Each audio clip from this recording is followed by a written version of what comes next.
Hey everyone, welcome back to theclinicaltrialsguru.com. Again, it's Dan from theclinicaltrialsguru.com.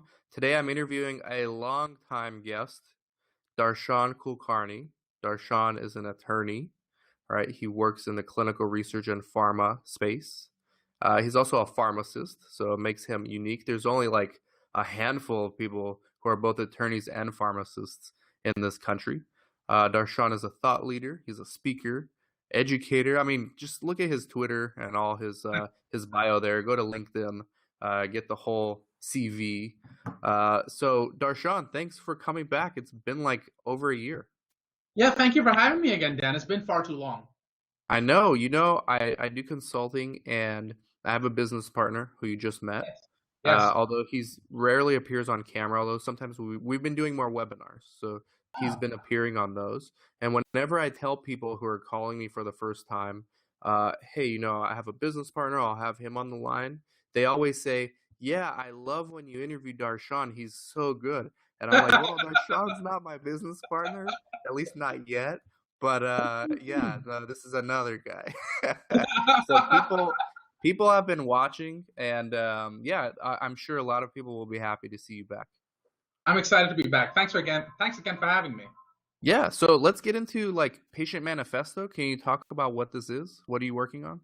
Sure. So, as you know, Dan, I've written a couple of academic books, and I've written a few books on clinical trials, drug advertising, even drug compounding and medical devices.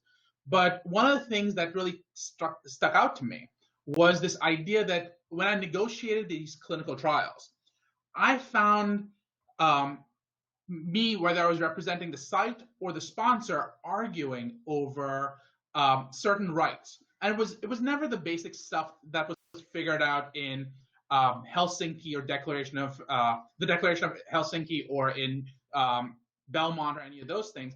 It was like the new stuff, things like who owns your samples, who owns your data. And there are different steps happening right now, clinicaltrials.gov, EMA 70, all of these things that are talking about who might want to own stuff, but it tends to get negotiated almost on a case-by-case basis. And the more I thought about it, I was like, this seems wasteful.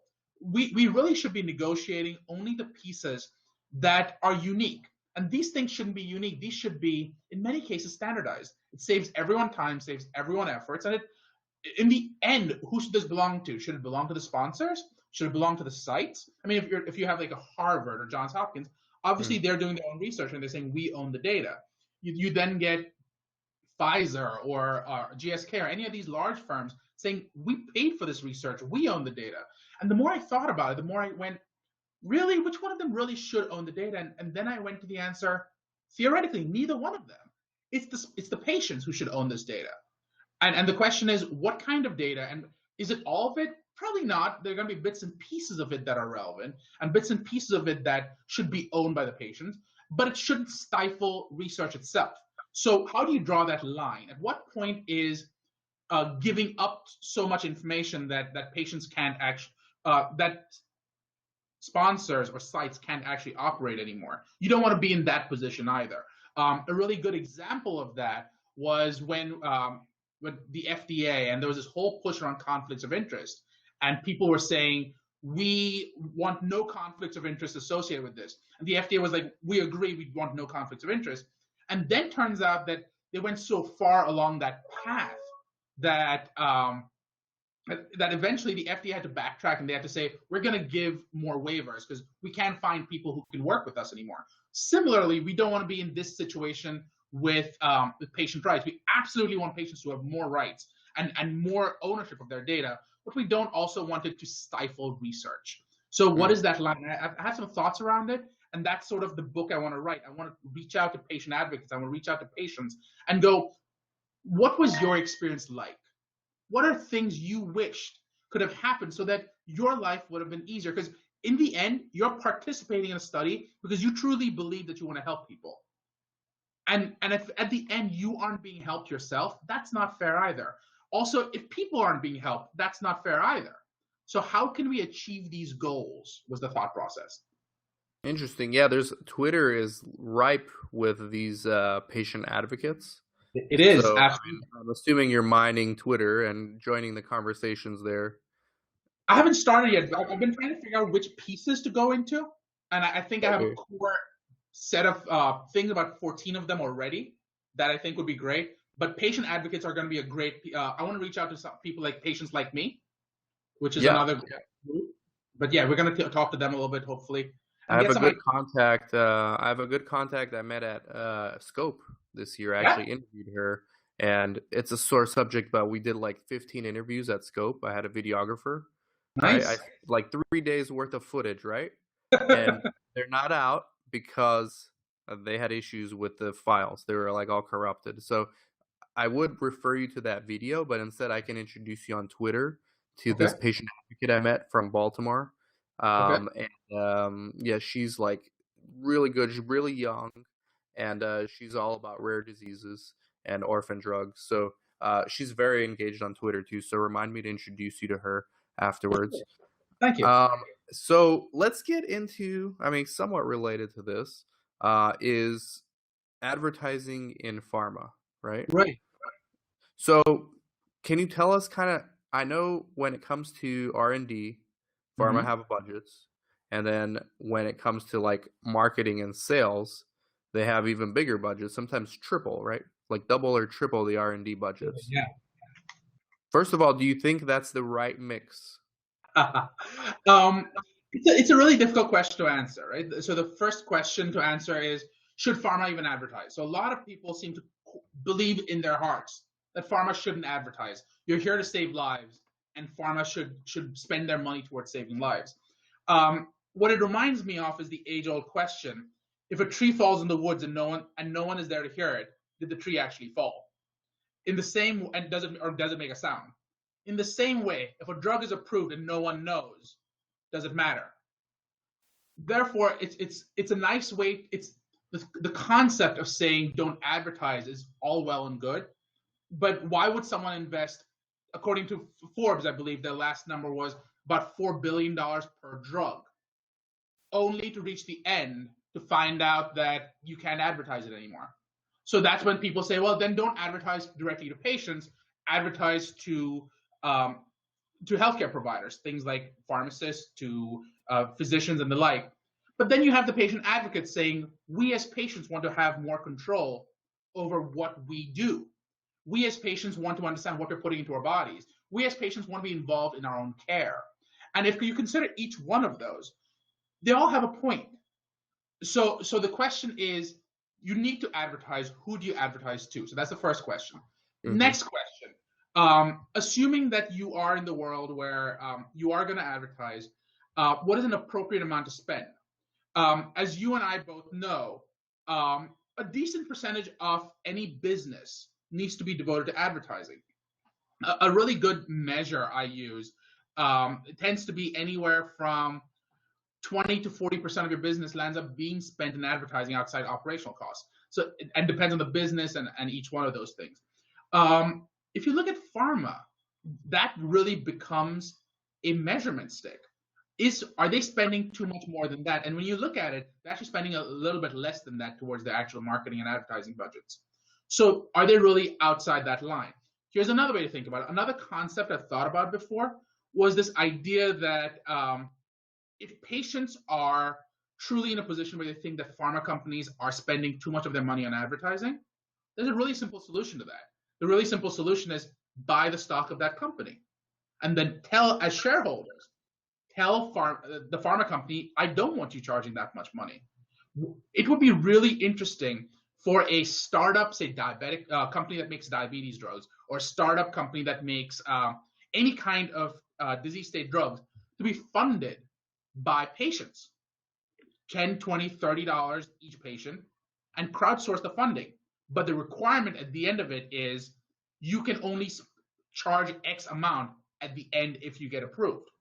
The question is, would you as a shareholder be okay with your own profits being capped? And I find that many people aren't okay with that. So there's a dichotomy in us as individuals where we want life-saving drugs to come onto the market. We don't want those drugs to cost more. And yet we want to be able to invest in those same companies and see a good return. And that's fundamentally incompatible. A lot of people would then argue, well, the rest of the world does it, don't they? The rest of the world argues that they don't need direct-to-consumer advertising. They're absolutely right. The US and New Zealand are the only countries in the world that allow for direct-to-consumer advertising. But the fact Right. is that most of the profits, I think the last time I checked, 80% of the profits of drug companies are from what I call ICH countries. Have you heard that term before? ICH? Yeah, Yeah, International Conference Harmonization. exactly Yeah. right. So it's the same ICH. So ICH countries, I was really hoping that for the audience, ICH, the International Committee on Harmonization, they tend to look at that consists, as you know, of the US, EU, and Japan. So when we take each one of those, of which the US is the vast majority, again, these are general numbers I've heard, tend to be around 50 to 60% accounts. So most of their sales are coming from the US. Now, if you told them that we're not going to let you advertise, obviously those numbers go down. Would companies be willing to invest into such products when they don't know where that money is going to come from? So I Yeah. don't really know the answer to that question. It's easy to argue that we should have no advertising. The question is, what are the ramifications of each one of those things? I Right. see you Yeah. saying something, Dan. Yeah, no, this is good. I mean, yeah, it is easy to argue and people can postulate and speculate all they want, but then I mean, there's also practical reasons Right. for everything as well. So that's what I'm more interested in is the practical aspects of these things and the business aspects. So what do you think pharma does a good job of advertising? So it depends on your definition of good job, right? So let's talk a little bit about some of the major things that are happening right now. So if your definition of good job is sales, a lot of people would argue that Lipitor was an excellent example of a pharma company doing a good job. $14 billion in sales every year is what I think the highest amount Pfizer was making with Lipitor. If you want to count fines, on the other hand, pharma companies paid, I think between 2009 and 2013, 2014, I think they paid about, I think it was $13 billion in fines. So are they doing a good job if you count the actual sales? Maybe. If you count the fines, maybe not. Mm-hmm. Uh, Mm-hmm. so which takes you to the next question. What about prosecutions? Are people being punished? And that's when that brings us to two big things that are happening in the pharma industry right now. The first big thing that's happening is what's called the Ameren case. Have you ever heard of it? No, I have not. Okay. So essentially, the core in clinical research is that we want to do studies so that we can go to the FDA, get that on our label, so that because pharma companies can only speak on label, they can only speak to what the FDA has approved. There was the Ameren case that came out September of last year, September of 2015. And then there were a series of cases after that and before that. I'm not going to go into the history of it because it's outside what we want to discuss. But essentially what it's saying is that pharma companies can now speak outside the label. They can speak what's called off-label, as long as the speech is what's called truthful and non-misleading. That's the standard that courts tend to use. Here's the problem. No one knows what those two words mean. Everyone thinks they do, but truthful and not misleading typically is complicated. Yeah. When is something truthful? Do you need to have a randomized, double-blinded, placebo-controlled, multi-center, multinational study, or is a case study still truthful and not misleading? Right. And that's led to a lot of conversations. Is it going to be a sales? So, can I trust my sales rep to have a truthful and not misleading conversation, or is it best to keep it with a scientist? And those are the conversations companies are trying to have. This has been so much of a problem with these fines that are coming out simultaneously that there was something called the Yates memo that came out. And the Yates memo came out in September of last year, became finalized around November of last year. And what it basically says is that we, as the Department of Justice, are sick of companies in general not taking these fines and penalties seriously. For a lot of these companies, and I obviously, to a man with a hammer, everything looks like a nail. So I interpreted it and read it to be for the pharma company. It wasn't intended specifically for pharma. But the general consensus seems to be paying a $3 billion fine isn't that huge a deal for a company that makes multi-billion dollars a year. So if that's true, how do we get to them? And that's what the Yates memo said. The Yates memo basically came out and said, we aren't going to make settlements with pharma companies without having a full understanding of who caused it and having a blow by blow of what caused the damage to happen. So not only companies will be in trouble, but individuals will be in trouble. And we're starting to see the ramifications of that. So people will lose their jobs. People will never be able to work in the industry again. People may go to jail over it. People will have to pay fines. Yeah. So it's a huge issue that's coming up right now. And the funny thing is, it's not just people inside the company anymore. It's people who advise the company as well. So consultants in the law may also be affected. All interesting things to think about. Definitely. It leads to my next question, which would be, okay, how do you control an advertisement? I mean, when you do a radio ad or a TV ad, it's easy to control. But when you go social, let's say you have a Facebook page or you post a video on Facebook. Let's say you post an ad, the same ad you put on TV, you put it on YouTube or on Facebook as an ad, right? Right. And now you got comments, and you can't necessarily control comments. Right. So if a patient's responding to another patient's claim that the drug company never made that claim, but another patient is, and then you take it a step further, and if you're a drug company that maybe wants to pay people to comment, right? You're then creating an ad. So how does that work out? And is this why pharma is still relatively hesitant towards using Facebook ads and just online ads in general? Yeah, that's exactly right. You hit it bang on the head. So in general, what's happened is that, and I'm speaking huge generalities, but companies have viewed TV as a one-way conversation, social media and the internet as a two-way conversation, as you point out. And it's easy in a one-way conversation. What you'll typically do is you'll go to the pharma company, and the pharma company internally has what's called an MLR board, or also known as a PRC, a promotional review committee, or a medical legal regulatory review committee. And what these committees will do is they'll review these ads, and they will say, here are potential issues with this ad. Let's fix them before we go out there, because we want to make sure we meet the FDA's requirements. That's what each individual MLR committee or PRC committee will do. It's really easy to do for a static ad or a ad that is that's going to be put on TV, because you can control the full content. But as you said, what happens if you go to YouTube? What happens if someone comments on your ad?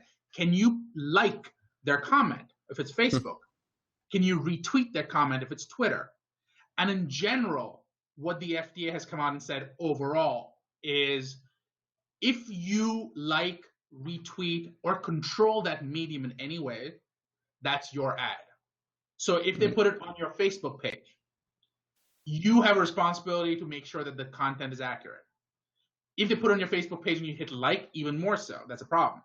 Now, on the other hand, if it's Dan Safer or it's Darshan putting it on their Facebook page, the FDA may say, do you as a company have control over Darshan or Dan? And if you don't, then I'm not going to hold you responsible. But maybe Darshan is your lawyer. Maybe Darshan is your advertising company. In that case, you have control over Darshan, and he shouldn't be writing that stuff out there.